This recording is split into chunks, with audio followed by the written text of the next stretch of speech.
반갑습니다, 여러분. 지나간 정치 이슈를 이성적으로 다시 보고 이야기해보는 시간을 갖도록 하겠습니다. 오늘 다룰 이슈는 몇 년 전에 논란이 있었던 무상급식입니다. 큰 틀에서는 보편적 복지와 선별적 복지에 대해 알아봅시다. 자, 무상급식 이야기를 하기에 앞서서 하나만 좀 짚고 넘어갈게요. 이런 말을 하시는 분들이 많이 계십니다. 보수 우파 정당들은 너무 부자들, 기득권들만을 위하잖아. 서민이나 가난한 사람들은 전혀 돌볼 생각조차 안 해. 라고 말을 하는 분들이 우리 한국 사회에는 정말 많죠. 자, 여러분, 그런데 이거 우파 사상을 잘 이해하지 못해서 가지고 있는 굉장히 잘못된 오해입니다. 이런 오해는 좌파 진영에서 복지라는 단어를 가지고 사람들을 선동해왔기 때문에 생긴 겁니다. 우파 정책은 단 한 번도 약자들을 외면한 적이 없어요. 한국 사회의 우파는 현재 좌파 진영이 주장하고 있는 보편적 복지를 반대하는 거지 절대 복지 그 자체를 반대하는 것이 아닙니다. 우리 우파들은 선별적 복지를 주장하고 있는 겁니다. 자, 그럼 이 둘의 차이가 뭔지 한번 알아봅시다. 보편적 복지와 선별적 복지. 자, 보편적 복지라는 건 말 그대로 모든 사람들을 대상으로 보편적 복지를 실시하겠다는 건데요. 민주당과 같은 좌파 정당들이 내놓는 무상복지 시리즈들이 바로 이런 보편적 복지의 대표적인 예인 겁니다. 가난하건 부유하건 간에 똑같은 양의 복지를 모두에게 나눠준다는 거죠. 전 국민에게 매달 얼마씩, 매년 얼마씩 나눠주겠다는 이 기본소득도 무상복지의 일환이라고 할 수 있겠습니다. 반대로 선별적 복지는 도움이 꼭 필요한 사람들에게만 도움을 주자는 겁니다. 저소득층에 대한 지원이라든지 장애인과 같은 사회적 약자들에 대한 지원이 이 선별적 복지에 해당합니다. 하지만 우파들이 걱정하는 것은 보편적 복지를 하게 되면 질 좋은 선별적 복지가 줄어들 수밖에 없기 때문에 보편적 복지를 반대하고 또 비판하고 있는 겁니다.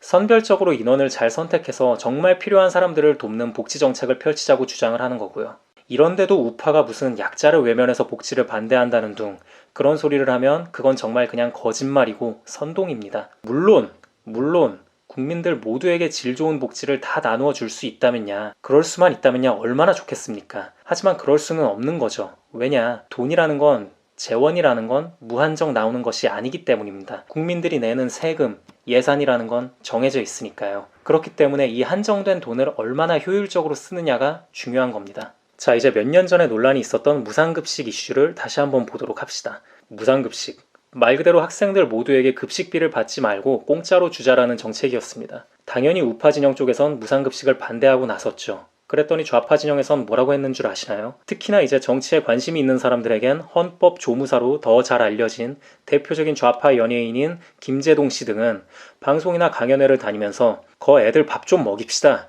애들 밥 먹는 거 좀 놔둡시다 좀. 뭐 이런 식으로 우파들은 피도 눈물도 없는 사람들인 것처럼 묘사하며 아주 비열한 프레임을 씌웠죠. 무상급식을 반대하는 건 아이들에게 밥을 먹이는 게 싫어서가 아니라 불쌍한 아이들에게 더 나은 밥을 먹이기 위해서였기 때문입니다. 무상급식의 최대 수혜자가 누구였을까요? 저소득층이요? 아닙니다. 바로 중산층들이었습니다. 급식비 충분히 감당할 수 있지만 모두에게 공짜밥을 준다니까 그 돈을 아끼게 된 중산층이 최대 수혜자였습니다. 정말 생계가 어려워서 급식비 감당이 안 되던 저소득층 학생들은 이미 국가에서 또 교육청에서 지원을 해주고 있었습니다. 이 무상급식 정책이 실현되기 전부터 이미 기존의 복지정책으로도 지원을 받고 공짜밥을 먹고 있었다고요. 그런데 바로 무상급식을 하면서 모두에게 공짜밥을 주게 된 겁니다. 그래서 어떤 결과가 나왔나요? 모두에게 공짜밥을 주는 비용 때문에 다른 복지 예산이 줄어들었고 또 급식의 질이 떨어졌죠. 제가 지금 보여드리는 자료는 당시 서울시에서 무상급식을 실시하면서 나온 통계들입니다. 우선 남기는 음식량이 엄청 늘게 되었습니다. 표에서도 보면 초중고 음식물 쓰레기 처리 비용이 갈수록 늘어가는 거 보이시죠? 자, 이게 무엇을 의미하는 걸까요? 버려지는 음식물이 왜 저렇게 갑자기 많아졌을까요? 그렇죠. 맛이 없으니까. 학생들이 맛이 없으니까 버린다는 겁니다. 집안 사정이 넉넉해서 혹은 넉넉하진 않더라도 밥을 굶을 정도로 가난하지는 않은 학생들에게는 이게 그저 맛없는 점심 한 끼일 뿐이지만 가난한 집 아이들에게는 이게 하루 한 끼 먹는 유일한 밥이었을 수도 있습니다. 그리고 그 소중한 한 끼 식사의 질이 떨어졌다는 겁니다. 자, 다시 한번 강조드립니다. 무상급식을 실행하기 전에도 급식비가 감당이 안 되는 저소득층 학생들은 이미 나라에서 돈을 지원받고 공짜밥을 먹고 있었습니다. 그런데 결국 무상급식으로 모두가 공짜밥을 먹게 되면서 이 가난한 학생들의 유일한 한 끼였을 수도 있는 그 소중한 한 끼 식사의 밥의 질이 떨어졌다는 겁니다. 이처럼 보시는 바와 같이 보편적 복지는 복지의 질 자체를 떨어뜨립니다. 이뿐만이 아니죠. 그 당시 서울시는 무상급식을 하겠답시고 이 예산을 충당하기 위해서 저소득층 중고교생들을 대상으로 제공하던 학습 교재 지원비를 그대로 끊어버렸습니다.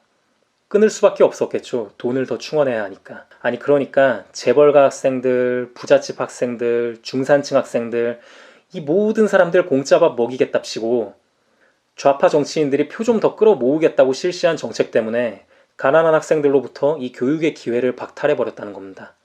자, 이렇게까지 얘기했는데도 여전히 좌파들의 정책이 세상을 아름답게 해주고 약자들을 배려하는 정책인가요?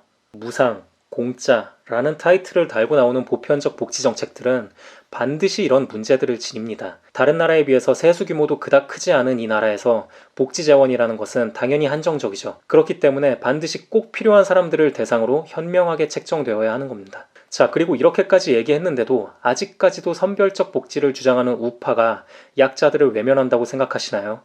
과도한 복지, 특히 실효성도 없이 국고를 거덜내고 국가 지출을 키워서 미래 세대 부담만 주고 무엇보다 약자에게 돌아갈 복지의 기회를 빼앗아 모두가 나눠 먹자는 식의 보편적 복지는 비난받아 마땅합니다. 마지막으로 이 그림을 한번 보시죠. 외국에서도 굉장히 유명한 그림입니다.